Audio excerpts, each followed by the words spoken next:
Good morning, friends. It's Pastor Martin, coming to you from the beauty of my backyard. I'd like to read a book to you, a couple of stories out of a book, as we've been doing each day. It's called Little Leaders, Bold Women in Black History by Vashti Hurston. Today's story is about Zara Neale Hurston. She was born in 1891 and died in 1960. Zara's unique upbringing led her down a path of storytelling and creativity. She was born and raised in Eatonville, a historic town in northern Florida. Eatonville was special because in 1886 it became the first self-governed all-black city in America. It was an idyllic, nurturing environment that fostered an extreme sense of pride in its culture and traditions. As a young woman, Zara worked a number of jobs and saved up enough money to enroll at Howard University in 1918. There she published her first story. By 1925, Zara had won awards for writing and had caught the attention of prominent black authors living in Harlem. That year she moved to New York and continued her undergraduate degree as the first black student at the all-women's Barnard College.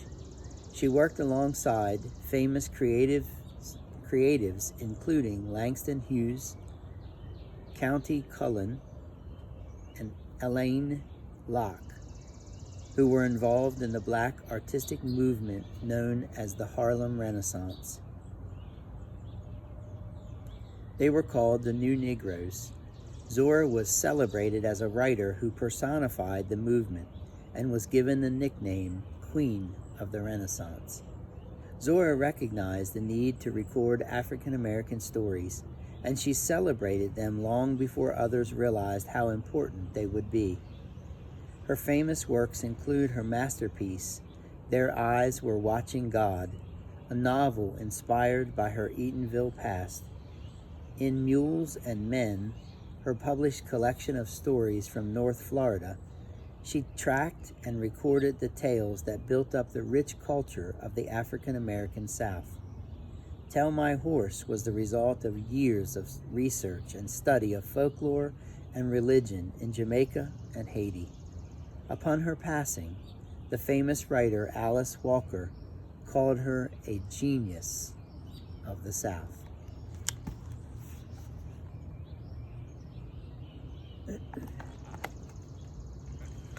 And the second story for today is about Alma Woodsey Thomas.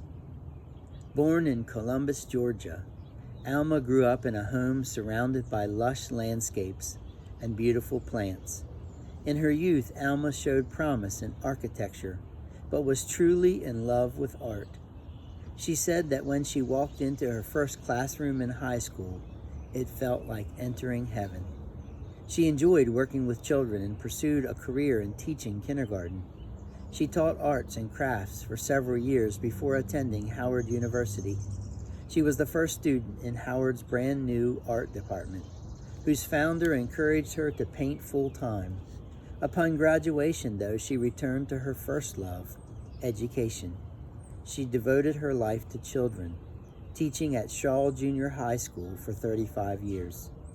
She continued painting and pursued her master's degree in art education at Columbia University in New York City during her summers off.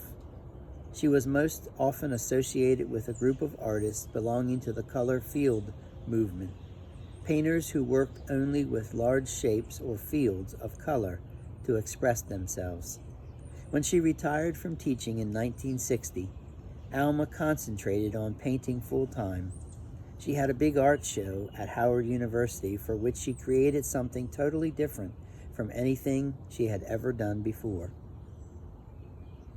Inspired by nature, she created paintings with tiny bright rectangles and repeating shapes. It became her signature style. In 1972, when she was 80 years old, Alma's paintings were exhibited at the Whitney Museum of American Art. This was the first ever solo exhibition exhibition of an African American woman artist at one of America's most important art museums. Alma is truly a testament to being dedicated to the thing you love and having the patience to let it grow.